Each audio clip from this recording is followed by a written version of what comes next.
The player, still having their memories intact, tries to convince Eri that time has been rewound, and that none of the events that put Crystallica in peril have happened.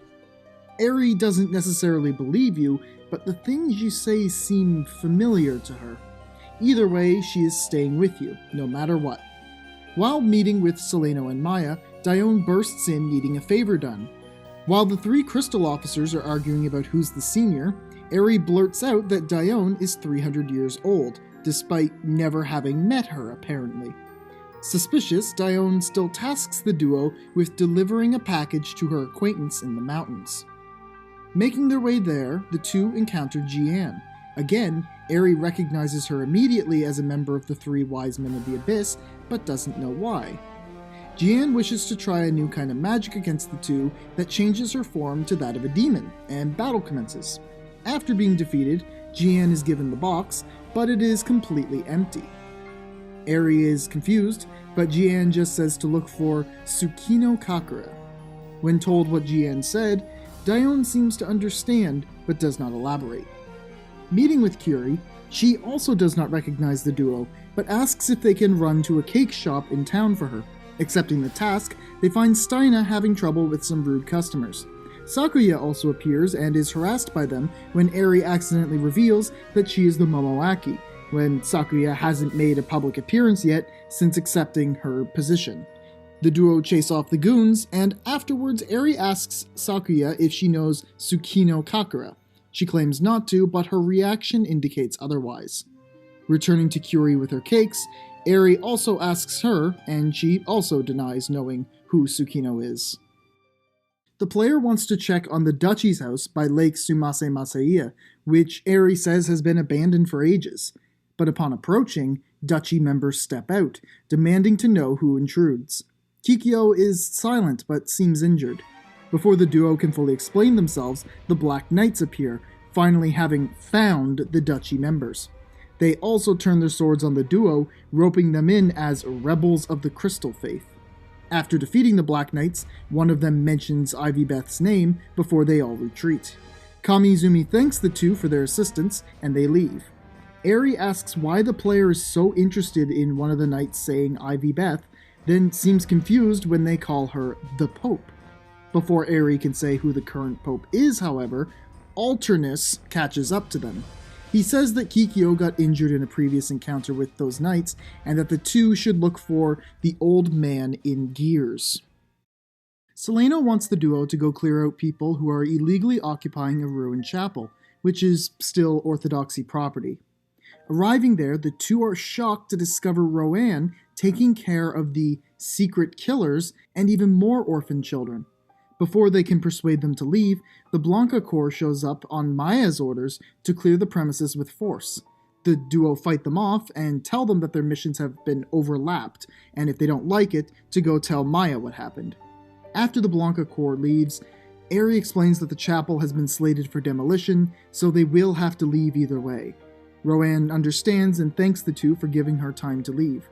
Reporting back to Seleno, she feels like she has known the duo for longer than she has, like they were friends.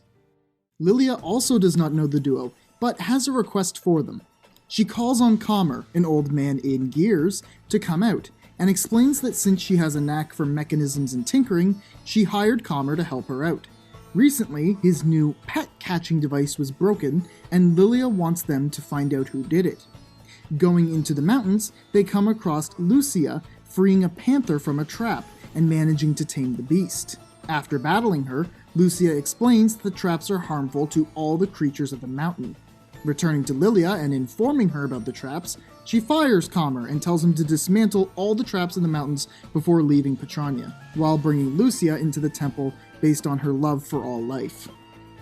The player wants to meet with Iglia next, and wishes to take a bottle of rare sake to guarantee an audience.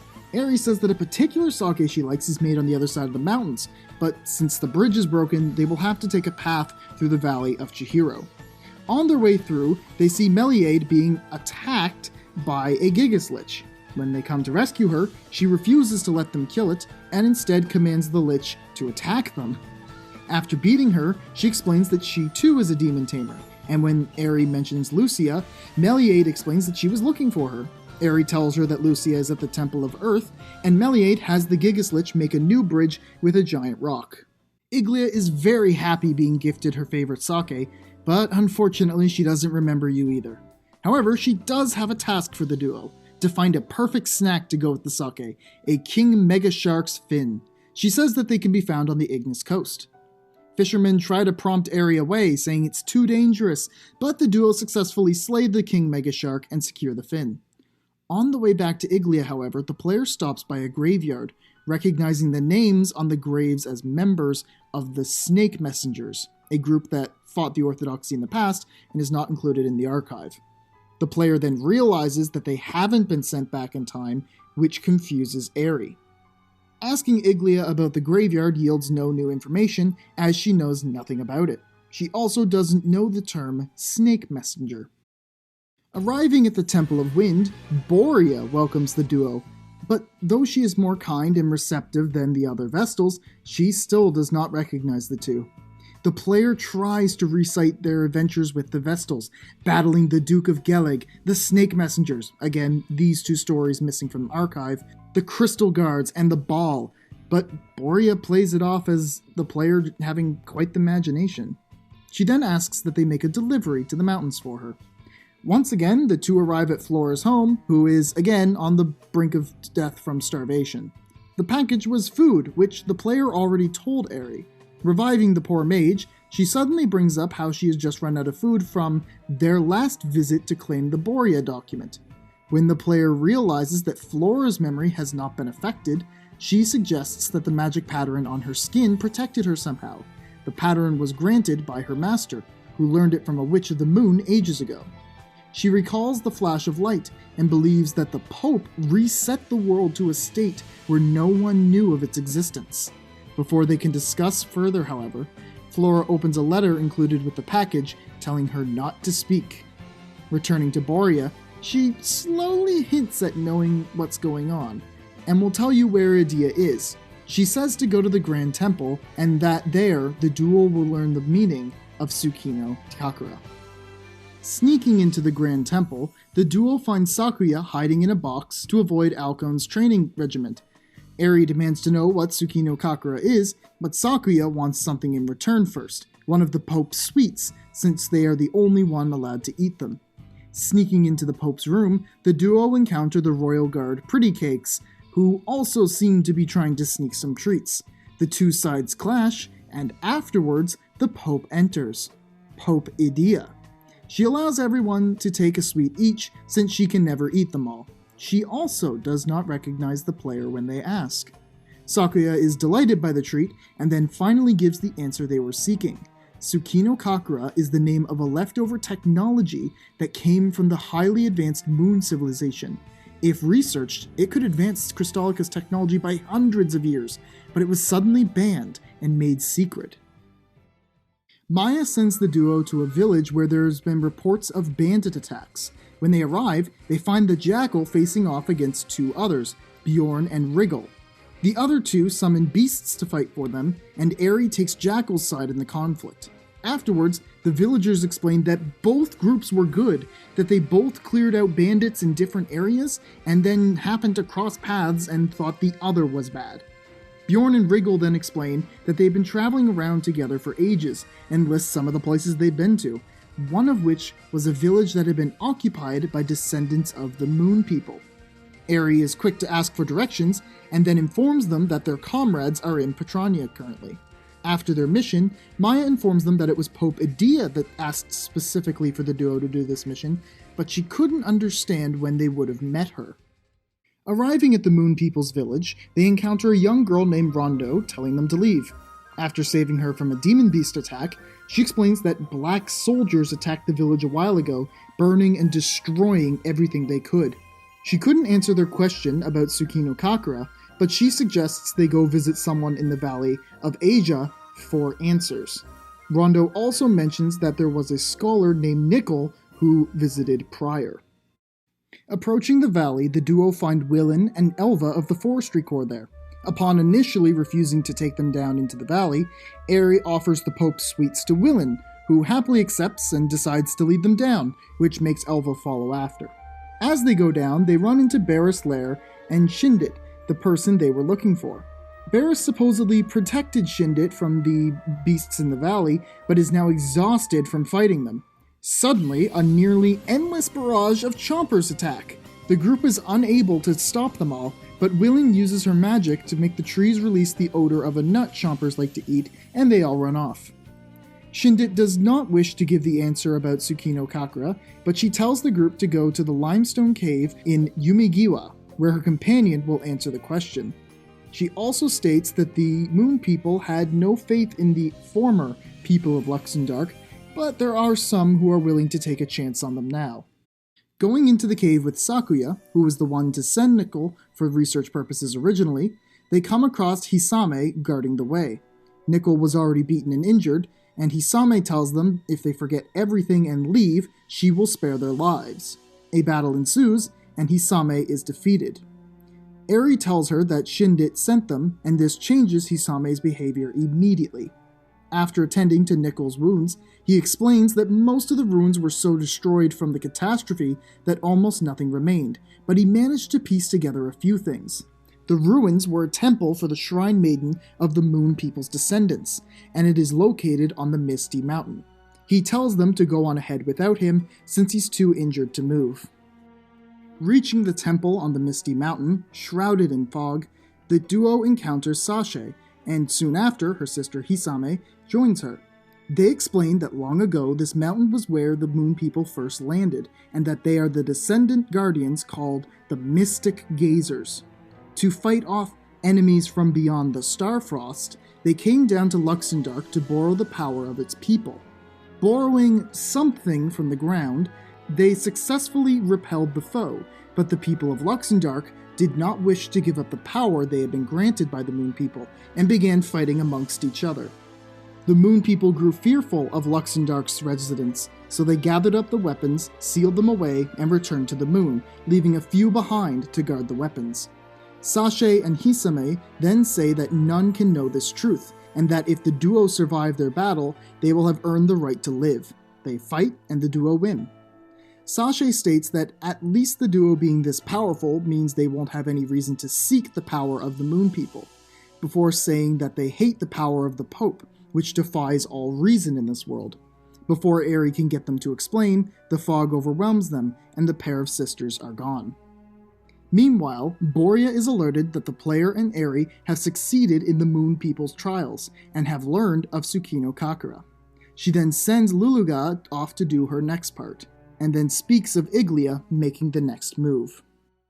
Iglia has a secret mission for the duo, to help her drinking friend break someone out of prison. Convening with the person, they encounter De Rosa, who leads them to the prison before disappearing. As they move in, all the guards begin to chase after Eri and the player, resulting in a fight. De Rosa then returns, admitting that he used the duo as a decoy while he broke Foreign out of prison. She summons a mechanical soldier to fend off the guards as the four make their escape. She is another of the beast tamers, and Eri informs her of where her comrades are. However, De Rosa states that Foreign made him a promise, and they head off together. In the mountains, Ivy Beth asks Oblivion how long it's going to take for the repairs of the Saramage to be complete. Oblivion states that it's going to take some time to fix the mechanisms, and that he wishes Calmer was with them. De Rosa arrives with Foreign, who can help with the repairs. The old red mage then states that he wishes he could have greeted the duo, meaning his memories are intact just like the others. The player decides that the next thing to investigate would be the Bravely Sword that Oblivion mentioned before everything was reset. Eri suggests they try the temple library, but upon asking the librarians, none of them know anything about a Bravely Sword. However, there is one person who has read every book in the library, Luluna. Going deeper into the library, the duo comes across the Shanebeau Circus, the people responsible for attacking the village of the Moon People. After fending them off, Luluna appears and shoos out the circus people for making a ruckus. When she turns to Eri, the fairy states they were looking for her, but when they ask about Bravely Sword, Luluna states that she is unfamiliar with the term. She then informs the duo of the Forbidden Book Warehouse, and says that if the information is anywhere, it's there. As the duo leave, Ivy Beth comes out of hiding, hoping aloud that the duo can find the truth about Bravely Sword. Asking Seleno about the warehouse, she refuses to give the duo permission to enter. Dione overhears this and seems to think about it before leaving. Eri points out that without permission, it's going to be difficult for them to get into the warehouse, as it is currently guarded. They see a girl named Dahlia pass by, and the player thinks they recognize them. Approaching the entry, the two try to sneak past all the guards while they're distracted, but get caught and a fight erupts. After the fight, Praline a la mode appears and shows a letter with the Pope's stamp, stating that the player and Eri have permission to enter. Going inside, Praline reveals that she was doing this so she could sneak Dahlia in, who comes out of hiding. She wanted to research the works inside as a librarian's apprentice, but knows nothing of Bravely Sword, and states that nothing on it may exist in this warehouse either. Dahlia states that there isn't anything written on Bravely Sword, because it was completely outlawed to be written or spoken about. However, there would be works left behind before the decree was made. Dahlia mentions a work left by the Moon People just before the catastrophe from a different group than the Mystic Gazers. The work was called Magnolia's Memory, and it is likely being held in a secret Undercity store. Going down to the Underworld City, the duo enter a bar. Some of the patrons recognize them as temple investigators, and members of the thief group Evening Star believe they have come to arrest them. Before Eri can explain, the Evening Star members attack them. Eventually, Kint appears and orders drinks for everyone, then leads the duo away from the bar. They meet with Jackal as well, who refers to Kint as his teacher. Eri explains they are looking for an information store. Meeting with the fortune teller Forte, Eri asks for information. Forte offers the info for free, instead of 1 million Peeg, if the player will let her read their fortune, since they have a strange light. Forte says that the light is there, but she cannot see their past or future, a first in her profession. She then informs the duo that the person who knows of Magnolia's memory is a mage named Aerolanta, who is being held in the temple prison. Planning to, again, break into the prison, the two bump into De Rosa, and Eri demands his help as payback for using them as a decoy. He agrees, then shouts to the guards that the duo were the criminals involved in the previous jailbreak. Captured and placed in a cell, one guard approaches the duo and gives them a package with a letter. The letter is from De Rosa, explaining that he bribed the guard to deliver the package, along with a red box and a map leading to Aerolanta's cell. Following the instructions provided, the red box serves as an explosive device that the duo use to escape their cell. Making their way through the prison, they find Aerolanta and break her free before making their escape with De Rosa.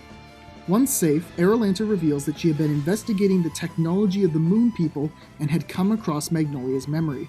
She hands Eri a crest, stating that the city which had that crest was deeply tied to the orthodoxy in the distant past, and supposedly the memory was hidden to the northwest of that city. Maya has a private job for the duo, as ordered by Pope Edea. There are grave robbers attacking an archaeological site, and they must be cleared out. At the site, the Gunners Club is attacking and killing the workers as they hunt for treasures within. Francis, the foreman, allows the duo to head in and deal with the club. After they are defeated, Francis shows Eri what they were uncovering: the ruins of Gathlashio and the Crystal Cathedral, which has a stone engraved with a symbol that matches the crest Eri was given. Iglia wants to have dinner with Curie. When the duo goes to inform Curie, she is happy to accept and would like to prepare Iglia's favorite dish, but is lacking the ingredients. The duo sets out to collect salamander steaks and brings them back to Curie. While back at the Temple of Water, Eri notices a painting on the wall that bothers her, as it is done in sepia. Curie explains that the painting, A World Without Night, is based on old stories from the past. Supposedly, just before the catastrophe, the moon disappeared from the sky, and time ceased to flow. She speculates that perhaps the moon's disappearance is what caused the catastrophe to happen, but then relents that it's just a story. After all, they have a moon in their sky. At the dinner, Iglia informs Curie that the duo has found the ruins of Gathlashio, and that it will soon happen. Eri realizes that even though they have found Gathlashio, the layout of Crystallica is far different than that of Luxendark's. She suggests finding a map of old Luxendark in order to figure out where they need to go. and the academic city of Rorschach should have the answers they seek. Meeting with a geographer, he states that a map of the area near Eternia and Florum is nearing completion, and tells them to return in a week for it. When the duo returns, however, the laboratory is under attack by the Goldbird's butlers and maids. After fighting them off, they flee, and the geographer is on the brink of death, with all the maps burned. Before he dies, though, he reveals that there is another copy of the map somewhere safe with someone, but fails to reveal who. Curie wishes to have dinner with Lilia, and asks the duo to set it up. Lilia accepts, and suggests that Curie would like to listen to the Crystal Orchestra while she eats. The orchestra accepts, but Arya asks for a consultation from the temple investigators. She leads them to their friend Malta, who received a letter from her uncle who had just died a week ago. Aerie realizes that Malta is the niece of the geographer, and that the letter had the copy of the map enclosed. They explain the situation, and Malta is welcome to join the orchestra while they play for the Vestals. This lightens Malta up, and she offers the map to Aerie. At the dinner, Lilia informs Curie that the duo now have the map. Celaeno and Maya have gotten a report that they may have found a group connected to the Gunners Club and Goldberg's servants that have been attacking people recently. An older man, a skilled swordsman, and a beautiful woman. The duo investigates the Mochi's pirates, but they have been out to seas for months and only just docked back on land. Checking the port, the duo spot Heinkel, Barbarossa, and Mephilia talking together, also matching the description Celaeno gave. When they spot the duo, they recognize them as the ones who beat the gunners and the servants and plan to attack. During the fight, a drunken Mochus is injured and needs immediate care while the three duchy members run off.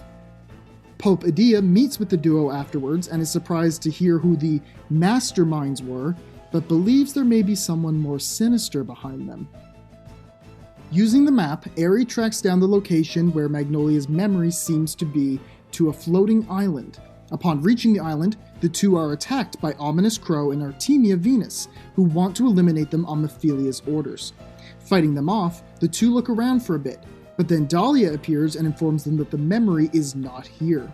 She was also searching for the memory and found another island where the memory could be. Dahlia then states that the fact Ominous and Artemia were here means that the Black Soldiers may be prowling around. She explains that their job is to eradicate anyone or anything that could possibly cause conflict in Crystallica, and then remove it from the history books so it is never known of. Aerie then asks how Dahlia knew of Bravely Sword, and she says she cannot answer. Dahlia suggests they check Satuba Island next. Finding a temple there, the duo enter to find multiple skeletons littering the ground. There are engravings in the walls, telling the tale of those who died there. The temple was a retreat for those who were around during the catastrophe, how they lived through a world without night or day, and how the arrival of the balls was bringing about the end of humanity. The messages end with the people begging for God to save them. Suddenly, Alternus steps out of the shadows and attacks the duo. They run outside, only to be cut off by Einherja and Brave. Shortly after the battle, Victor and Victoria join in, but Lester arrives and summons a cluster of bats to blind the duchy members, whisking the duo away to safety. He saved them because Lilia would be sad if they died. He then explains that the Black Soldiers are merely the strongest people of an era, manipulated by the boy who calls himself the Pope, in order to remove any who would cause conflict in his world. Lester says that the Pope is getting scared now, and that the duo are close to uncovering the truth, so they must push onward. Borea calls on the duo to go investigate a relic in the mountains of former Eternia. It is supposedly healing people, but Borea wants it destroyed. Arriving at the site, Luluga is trying to keep people away from the relic, but the villagers are beginning to get agitated at being denied this miracle. When the duo arrive to destroy it, they only get angrier until the device suddenly rises, transforming into an automaton. After defeating it, Luluga recalls that Eternia used the power of the crystal to heal people, but with no crystal here, the occasional healing the relic gave was sourced from stealing the life force from multiple other people. But despite this revelation, the villagers don't seem to care, even after Aerie shouts at them, asking if they've truly given up hope to the point that they'd sacrifice each other for their own well-beings. Returning to Borea, she thanks them for destroying the relic, before asking if the duo had heard the phrase bravely default before. She explains that it means to courageously abandon one's duties, to be defiant. She also tells them of bravely second, or having the courage to start over. As Eri leaves, Sasha appears and tells Borea that though there is possible danger, the duo have passed her judgment. Borea just replies by saying that the duo will find the truth. There's only one possible island left on Eri's map for the dwelling place of Magnolia's memory, Sagitta Island. Upon arriving, they meet Luluga and the other mystic gazers, who wish to do battle as a final test of worthiness for the truth. Once the battle ends, all but Luluga disappear, who were just magical illusions summoned by moon technology for the purpose of testing the duo. Luluga leads the two down into the island, where a massive door stands. Beyond it rests Magnolia's memory, a crystal with no element. Slowly, the shape of a figure emerges in the crystal, that of Magnolia Arch. She begins to reveal the truth of the world to Eri and the player. Magnolia explains that 200 years prior, the Glands Empire was in a struggle with the Orthodoxy, and that Kaiser Oblivion had kidnapped Pope Agnes. Magnolia, the leader of the Crystal Guard, and 2 Warriors of Light traveled across the globe trying to stop him, but in the end, Oblivion used the space-time compass, completely playing into the enemy's hands. The enemy is unknown, but it is the one who had been sending the balls from beyond the Starfrost for eons. Once the enemy made their move, the moon was extinguished, and the balls invaded Luxendark as time stopped, resulting in the world reaching its end layer. The earth was scorched, the sea dried up, and half of the world's population were killed within just half a year. Edea believed that the only way to save the world was to get Agnes back, and so she traveled into the future while the rest of the world banded together to hold back the balls until she returned. Over the next 5 years, the global population had been cut in half again. After that, the crystals broke, and the world began to fall apart from there. Eri interrupts, stating that the Orthodoxy's teaching stated that the crystal's destruction was the cause of the catastrophe, not an effect of it. Magnolia continues to say that the crystal's end was caused by one man, the Pope. It was not intentional that the crystals were destroyed. The Pope was just a lonely, weak crystallist who had not the strength to fight and barely enough to move himself. But one day, he encountered something, the Sword of the Brave. He made a pact with the sword, a wish, to save humanity. The sword granted the wish, but demanded an equal price. For humanity's safety, the Sword of the Brave destroyed the crystals, resulting in the destruction of Luxendark thereafter. The shattered crystals spread across the world, resulting in pieces of Luxendark beginning to float away from the surface, which eventually gave rise to Crystallica. But even that wasn't enough for the sword. The Pope was then mutated into something non-human, a being whose sole existence became focused around maintaining the survival of humanity, and that anything that threatened such survival would be dealt with by the being. It is by the Pope's will that humanity be trapped in an unchanging eternity. Magnolia goes on to explain that only a select few are able to withstand the Pope's power. Those born before the catastrophe and before the wish was made, or someone with the power of the Moon People, who developed a technique to call upon the power of will. This was the purpose of the Tsukino Kakura relics. Luluga explains that Magnolia requested that this crystal be made and sealed away with the relics in Sagitta village. Before Magnolia can state one more thing though, an attack is made on the temple. The duo hurry outside to find Victor and Victoria trying to get in, and face off against them. After beating them, however, all the remaining duchy that the Pope has made into the Black Soldiers arrive, ready to kill the player and Eri. Each of the Vestals has one of the mystic gazers with them as they prepare to take action. The Black Soldiers are about to attack the duo again, after already losing once, when suddenly an equally large half of the duchy appears to combat them, as well as Alternus facing off against himself. Within the temple, Magnolia calls for the Vestals to start. Each of the 4 Vestals begins to pray to their crystals, releasing SP energy for the cannon on Sagitta Island to use. When it reaches 120%, Magnolia aims for the Grand Temple to destroy the Pope and fires. The Pope recognizes this and uses all of its power to protect itself with a shield, absorbing 98% of the shot. The flow of SP energy makes the Black Soldiers remember who they are and breaks the Pope's hold over them. Far away, Ivy Beth and Oblivion prepare the Saramange to take off. It's time to invade the Grand Temple. The Pope does not understand why the people of Crystallica fight its will. It plans to reset everything again, but not before removing the problem causers. De Rosa explains that those who were a part of the Glands Empire before the reset were able to use a snake messenger technique to prevent their memories from being rewritten, and that now that the SP cannon had hit the Pope, it was no longer capable of messing with their memories. A ball is spotted by Aerie, and through Moontech, Magnolia remotely communicates that it is a copy of a ball made from data. Now that the SP cannon is still firing on the temple, SP particles cover the land of Crystallica, which means that the copy ball is forced into existence. After defeating it, 4 more reports of balls are sighted, each heading to one of the 4 Vestal temples. Brave tells the duo to leave the cannon's defense to them, while Aerie and the player go to the Vestal's aid. Inside its chamber, the Pope worries about how even the balls are being defeated. It then turns to George, who plans to make use of his power. Rushing to the Temple of Wind, Aerie warns Borea of the oncoming ball, which she is already aware of. Before it comes, she reveals that she always knew something was strange with the world, and that even though she was killed trying to counter the Pope, it was thanks to the duo's actions and those of Oblivion that her plan flourished. Aerie then realizes that what Borea did to the Vestals in the world's last iteration, by knocking them unconscious, allowed them to retain their memories for this version of the world. The ball attacks before Borea can finish telling them everything, and she is seriously injured after the fight. She tells the duo to hurry, that if even one crystal falls to the Pope, then everything will fail.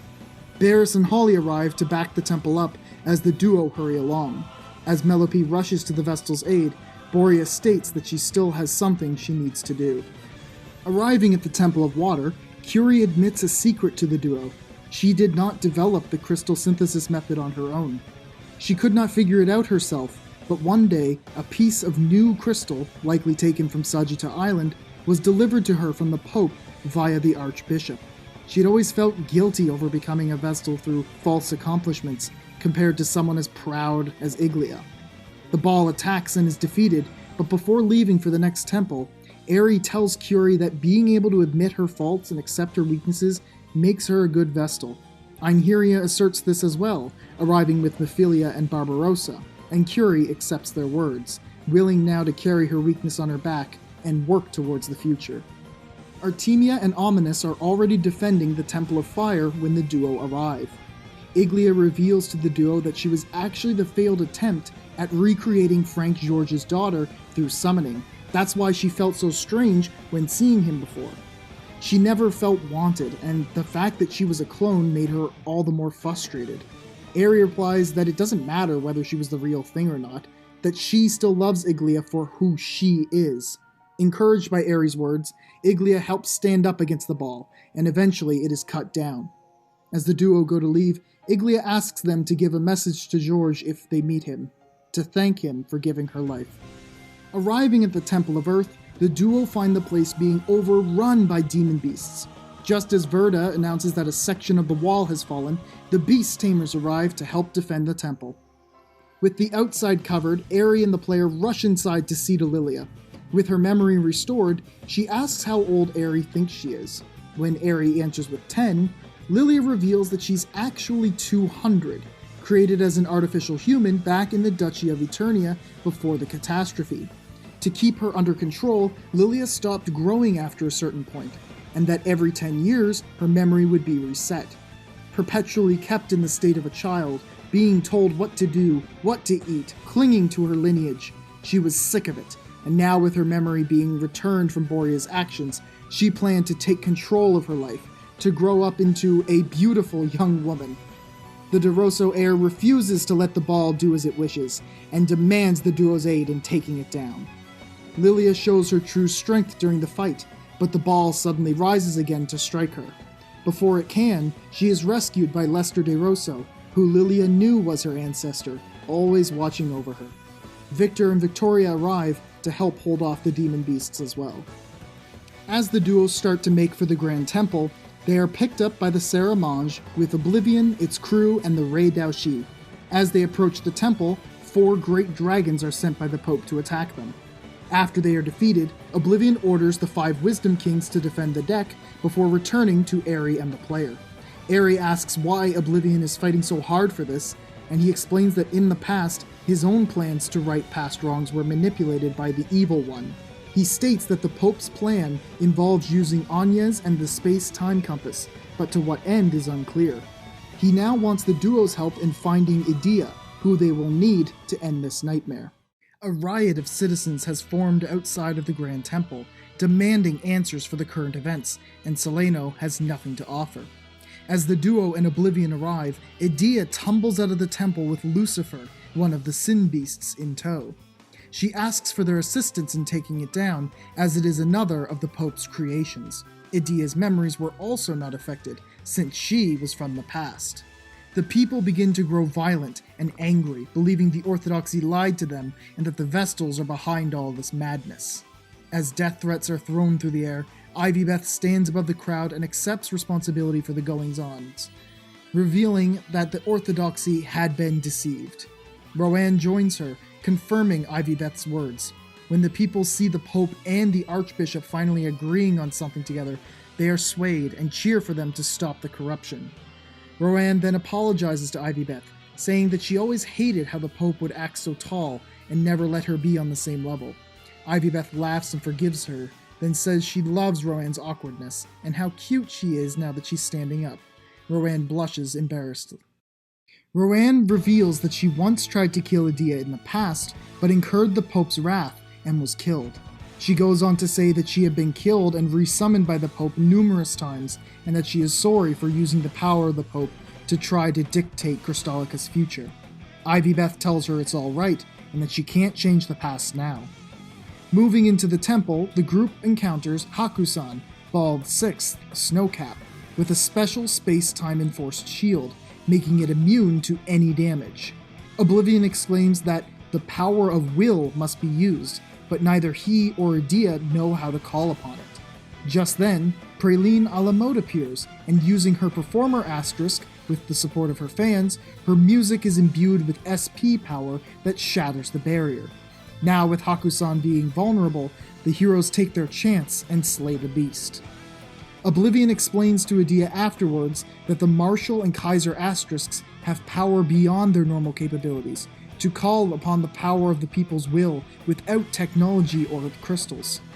But when he calls for them all to go deeper into the temple, Edea refuses to work with him. Praline steps in again and says that it's best to save the infighting until after the job is done. Edea hesitantly agrees to work with him just this once, but on the condition that if they save Agnes, that Oblivion has to let her hit him. He gladly accepts, and Edea thanks Praline for her aid. Rushing into the temple, Oblivion calls for a pause. Since they know the Pope plans to use the space-time compass, Agnes and the Bravely Sword, they should be searching for one of them to disrupt his plans. Unfortunately, with the Bravely Sword, since it too seems like a devil, it seems to exist between multiple dimensions at its own will, making it hard to lock down. Suddenly, the group encounters Georges, who maintains his sanity, but is still being controlled by the Pope like a puppet. He apologizes before summoning the Lion Dance and 2 more Sin Beasts, begging for death. Clearing all the enemies, Georges lies dying. Eri manages to give Iglia's message to him before he passes, making him happy as he goes to join his daughter. The Pope sees this occur and uses those beasts' deaths to summon 3 more units, the 3 Cavaliers. It claims that Edea and Oblivion's strength is still fragile, as a mystery man watches. As the group makes their way through the temple, Oblivion feels a sensation where his prosthetic hand is. He believes that it's resonating with the Bravely Sword. As they continue on, they encounter Jan, who mocks Oblivion. Thankfully, the Kaiser realizes that the Pope has just summoned a clone and possessed it. Jan summons more creatures alongside him, and the battle begins. As Jan's body collapses, Oblivion senses that the Pope has retreated elsewhere. Nearby, Eri finds the neutral crystal with Anya's inside. Dahlia then appears and explains that since the neutral crystal can accept any element, if you force it into a state of prayer by putting a Vestal inside, it could be used to awaken the Holy Pillar. Thus, the Pope is planning to go back in time to before the floating islands ever existed, and then use memory manipulation to control the world again while eliminating everyone else. Edea decides that she must break the crystal. Dahlia tells Edea that she needs to overload the crystal with prayer to shatter it safely. When Eri asks how she knows that, Dahlia states she'll explain later. As the others defend Edea, the Pope returns in a new clone, that of Yu Geniolja, along with more beasts. After defeating Yu's clone, the crystal shatters, Dahlia has disappeared, and Anya's awakens. She reveals that Dahlia was a projection of her thoughts from the crystal, so they were one and the same. Edea doesn't care either way and happily embraces her friend. Suddenly, Yu gets up and attempts to attack Edea, but Borea appears to take the blow instead. Oblivion finishes off the false Yu, but Borea is now on the brink of death. She tells Edea that this is fine, and that she is happy to give back to the people who brought her ancestor out of the mines to a better life. She also wishes that Oblivion will someday be able to remove his mask, and for Eri not to forget Bravely Default, as it is what she will need to defeat the Bravely Sword.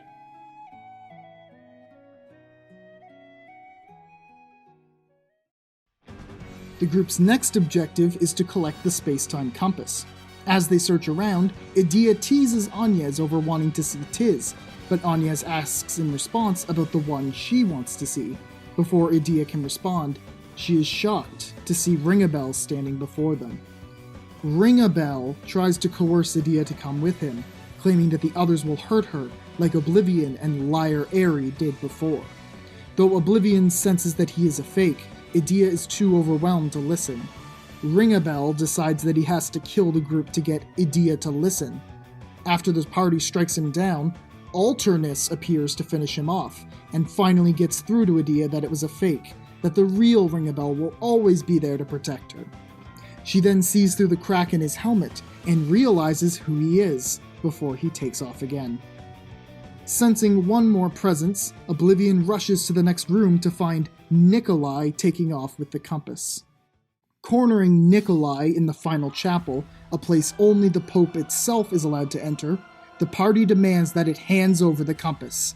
But the Pope says that it is not alone, it still has one minion left. Eri. It reveals that Eri was created based off the original, and has been feeding intel to the Pope the entire time. Eri apologizes to the party and admits to being the Pope's familiar. The Pope orders her to kill the party, and she transforms into her perfect form. The party manages to defeat Eri, and she returns to her original self. The Pope is shocked by this, and Oblivion takes this chance to strike down the Nikolai clone. Eri admits to remembering all along who she was and what she did, as she felt nothing but guilt over her past actions. She gives the party and the player the chance to kill her, but instead, they forgive her, now that she should be free from the Pope's command, and can make her own choices. She is quiet, but thankful to everyone. Meanwhile, Oblivion's arm still tingles, meaning that the Pope is not gone yet. With the party realizing the Pope is not dead, the temple rumbles and the ceiling collapses as the moon descends. Edea finally remembers when Magnolia wept for her home being destroyed 200 years ago, which meant that the Pope's true body was a false moon all along. Finally, the battle against the Pope begins. After beating the Pope, the false moon disappears, but the Pope has retreated back into the vessel of Nikolai. It still has an ace up its sleeve. The Pope calls upon the Sword of the Brave, and asks that it grants the Pope's wish of resurrection, offering any price it wants.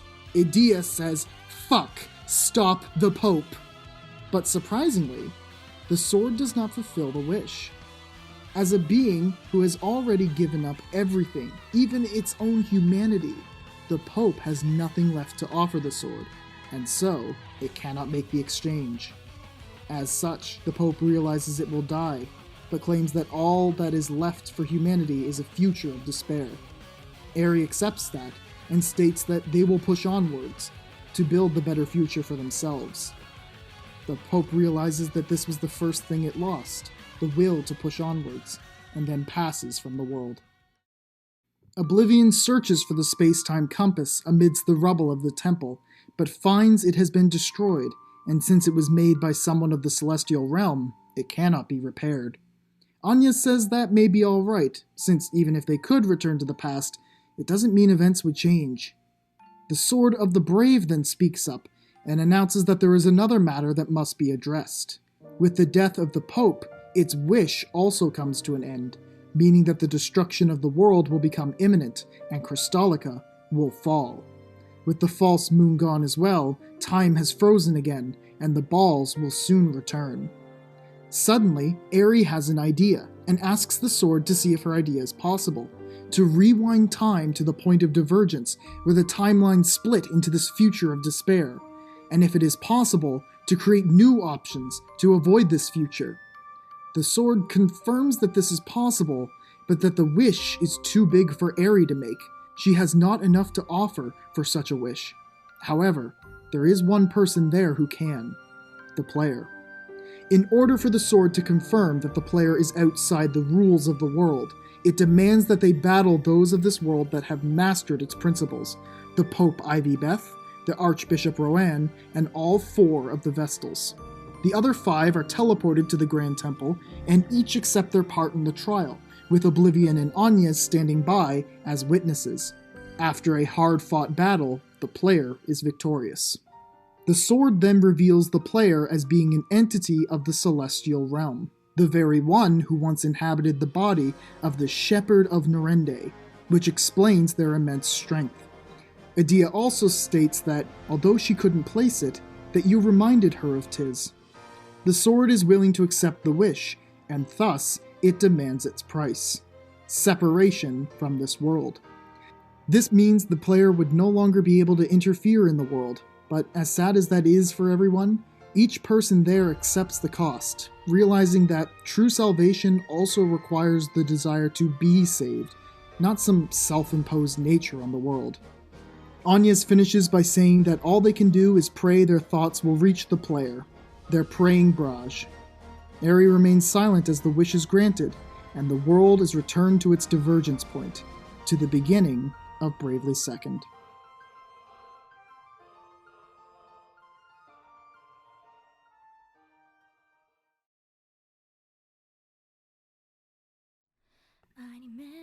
In a void, waiting to disappear, Eri speaks to herself. She reveals that she didn't speak up at the very end, because she knew that if she voiced her desire to not be separated from the player, that would make them feel bad.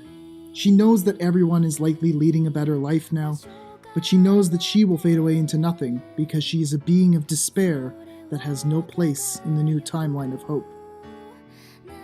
But before she can vanish, someone appears before her. Ring-a-bell. Eri asks what he is doing here, and he explains that he is here for her. He says that she still has business in the world, and that's why she hasn't disappeared yet. Even if she won't be called Eri, or even if she's not a fairy, she's still needed.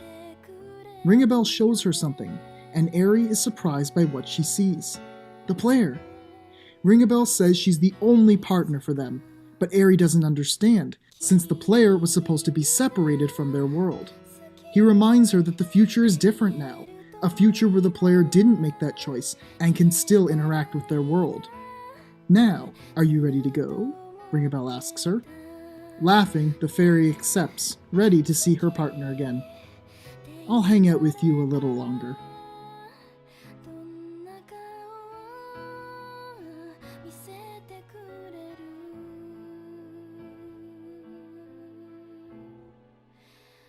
Well, that brings this story to a close. But there may be one last question you may still have, though. How did Edea get to the future exactly? Well, I have no way of verifying this, but I have no reason to believe someone would lie about Bravely Default lore, so While doing research, I came across a Tumblr post that claimed to have a mild explanation as to how Edea reached the future. It states that Edea discovered some old texts that spoke of a mechanism deep within Grandship, and thus through activating that device, Edea was able to travel to the future. I was genuinely surprised at how well Praying Brage fits into the canon of Bravely, as tangential as it is. Even if it is never referenced in the future of the Muxendark saga, whenever that gets continued, hopefully, it manages to expertly follow up on an abandoned timeline and do something interesting with it. It would be cool to see the characters of Crystallica return, or be referenced in future entries too, just so long as we don't start falling into Kingdom Hearts territory of needing to save everyone. But as for you, I hope the video was enjoyable. What are your thoughts on the story of Praying Brage, now having experienced it in some way? Let me know down in the comments, or join my Discord and we can chat there. If you like this kind of video, then make sure you like and subscribe so that I know.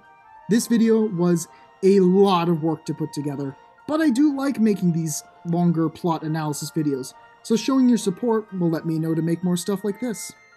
Thank you very much for watching, have a great day, and I'll see you soon.